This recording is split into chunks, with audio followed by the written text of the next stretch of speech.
안녕하세요. 어제가 성탄절이었습니다. 행복한 성탄절 잘 보내셨습니까?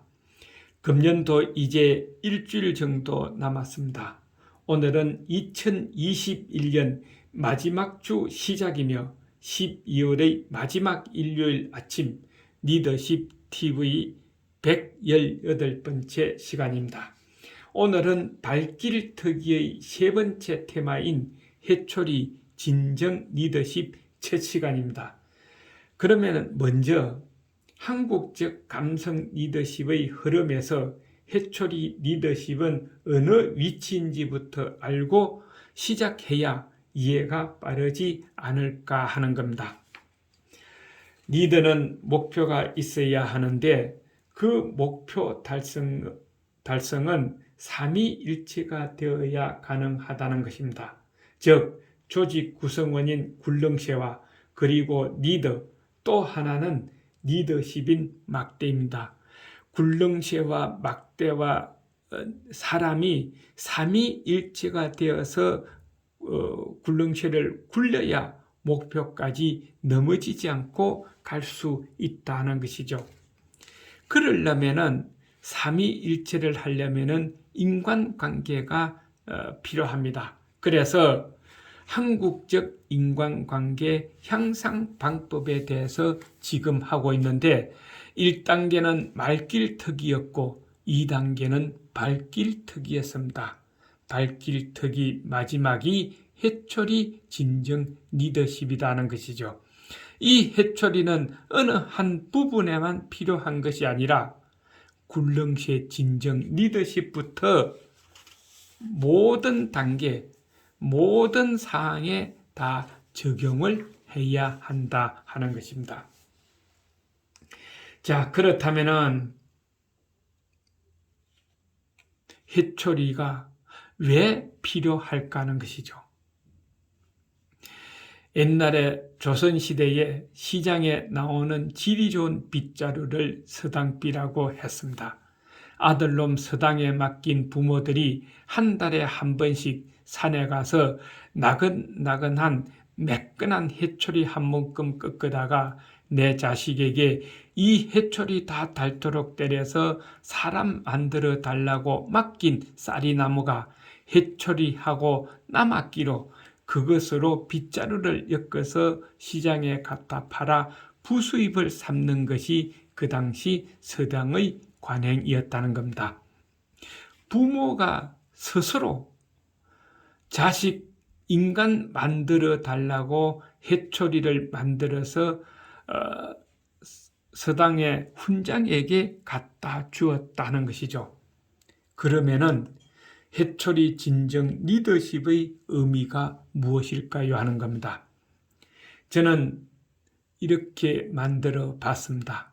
첫 번째는 존경이 흐르는 사회 질서를 확립하고 두 번째로는 바른 길로 인도해서 같이 동행하는 능력의 리더십을 의미한다 하는 겁니다. 자, 그러면은 과거 그때는 이렇게 해초리가 필요했는데 지금은 해초리가 필요 없을까요? 저는 지금이 더 필요하지 않을까 하는 겁니다.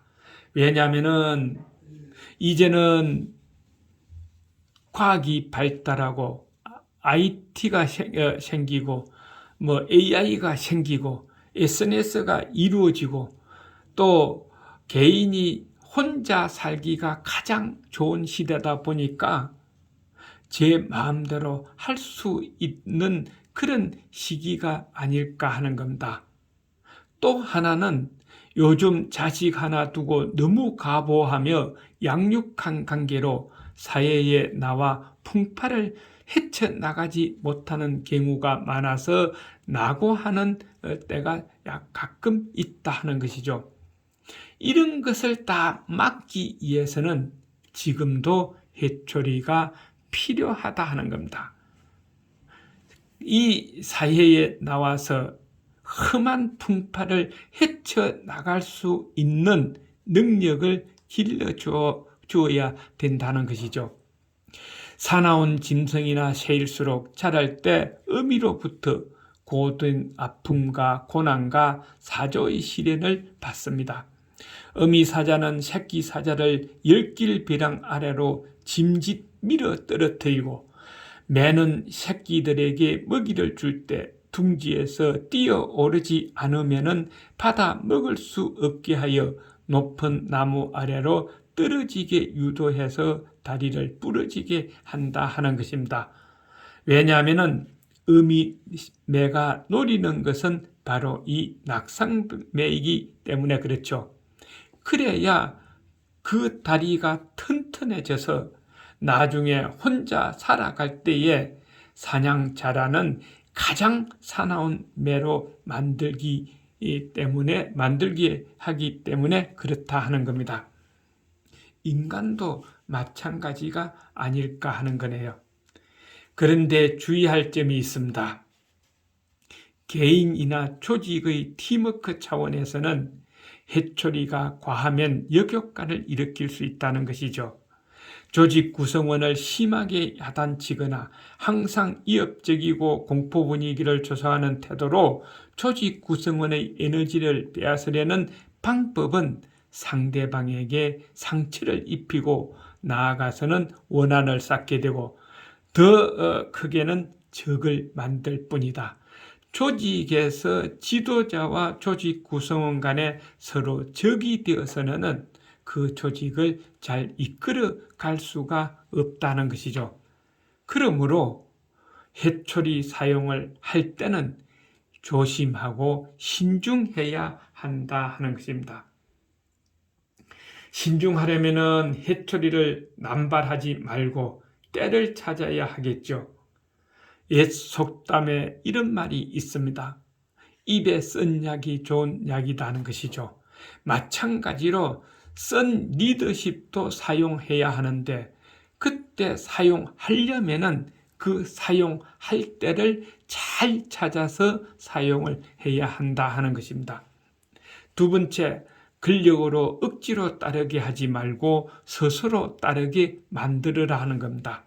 근력을 가지다고 나를 따라와. 나를 따라와야 승진시켜줘.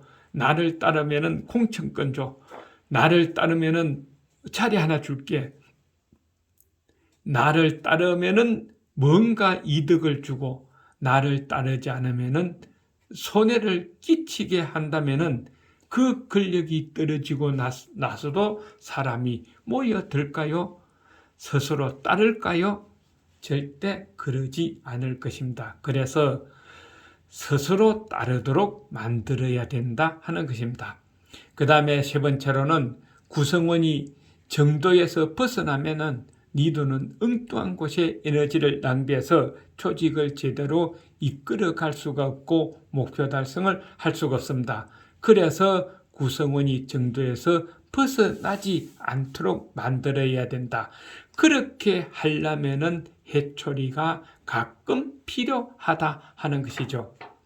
왜냐하면은 적절한 해초리는 사기를 높이고 일체감과 단결력을 높이기 때문에 그렇다 하는 것입니다. 어느 누구나 다 이 원칙은 다 아실 걸로 생각을 합니다.